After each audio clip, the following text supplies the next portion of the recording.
పెట్టాలి పెట్టాలి పెట్టాలి రండి. అంశం ఏంటంటే దేవుడు ఎప్పుడు కూడా పురాణం విధంగా కాలేదు.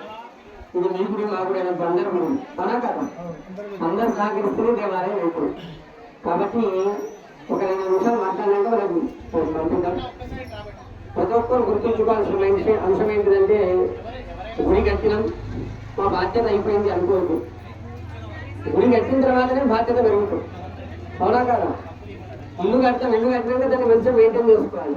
లేకపోతే ఏమవుతుంది, సరి అయిన సమయం లేకపోతే ఏమవుతుంది కాబట్టి శరీరం కూడా ఒక రోజులు ఎట్టి పరిస్థితుల్లో దీపంలో మారకూడదు. 40 నుంచి 45 రోజుల మధ్యలో మళ్ళీ చిన్నగా పూజా కార్యక్రమం కుటుంబంతో చేసుకోవాలి. ప్రతి సంవత్సరం కూడా వార్షికోత్సవం చేసుకోవాలి. ఇంకో విషయం ఏంటంటే ఈరోజు దేవాలయం తరఫున మీ గ్రామం అంతా విగ్రహంను ముట్టకుండా, విగ్రహంను పసుపు కుంకుమ వేయకుండా, ఎక్కడ కూడా పసుపు కుంకుమ చల్లకుండా దూరం నుంచి దండం పెట్టి ఓడిబియ్యం పోసి పొమ్మని చెప్పాలి. ఎవరిని కూడా లోపటికి వచ్చిన విగ్రహంను తాకే ప్రయత్నం చేయాలి.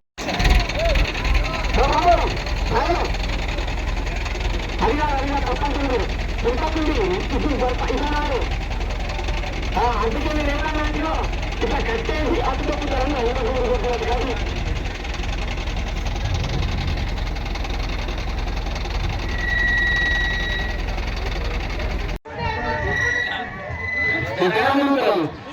ఇది కరెక్ట్.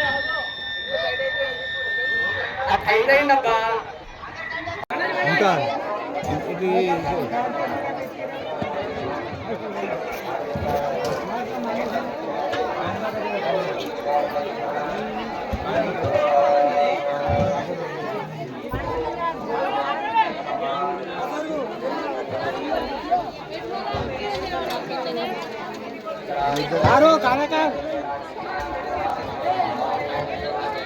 ఇప్పుడు ఆ వైర్ కూడా చేపిద్దాము.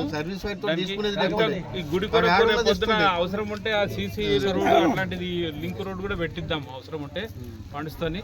దీన్ని మంచిగా డెవలప్ చేద్దాం. దీన్ని ఖచ్చితంగా మీ అందరి ఆధారాభినాలు చూసినందుకు ప్రత్యేకం మళ్ళొకసారి అందరికీ ధన్యవాదాలు తెలియజేసుకుంటూ, ధన్యవాదాలు మీ కాల్దూరు గ్రామ ప్రజలకు, అందరికి పెద్దలకు కూడా ప్రత్యేక నమస్కారం. Thank you.